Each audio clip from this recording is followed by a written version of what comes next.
சிவாய நமக. இந்த பதிவில் நம்ம என்ன பார்க்க போகிறோம்னு பார்த்தீங்கன்னா, நம்ம எந்த தெய்வத்தை கும்பிடணும் அப்படிங்கிறது வந்துட்டு 2 வழியில் நம்மளால் கண்டுபிடிக்க முடியும்.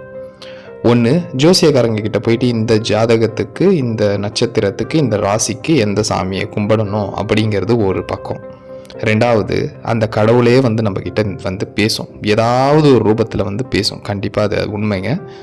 இப்போ வந்துட்டு அந்த மாதிரி தான் என்னோடய வாழ்க்கையில் வந்துட்டு ஒரு விஷயம் நடந்தது. அது என்னதுன்னு பார்த்தீங்கன்னா, இப்போ வந்துட்டு எனக்கு சின்ன பகுதியில் ரொம்ப பிடிச்சது வந்துட்டு பெருமாள் தான். நாராயணனை கும்பிடாத நாள் இல்லை.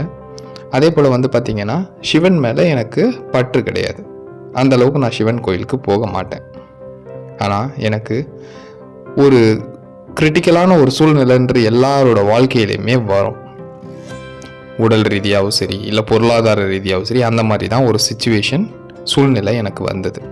அந்த மாதிரி நேரத்தில் அவரே சிவபெருமானை நான் கும்பிட்டது கிடையாது. எதுவும் அவர் கோவிலுக்கு அந்தளவுக்கு போனது கிடையாது. ஆனால் போவேன், சும்மா கும்பிடுவேன், அவ்வளோதான். ஆனால் அந்த ஒரு பற்றுதெல்லாம் அந்த மாதிரினா இருக்க மாட்டேன்.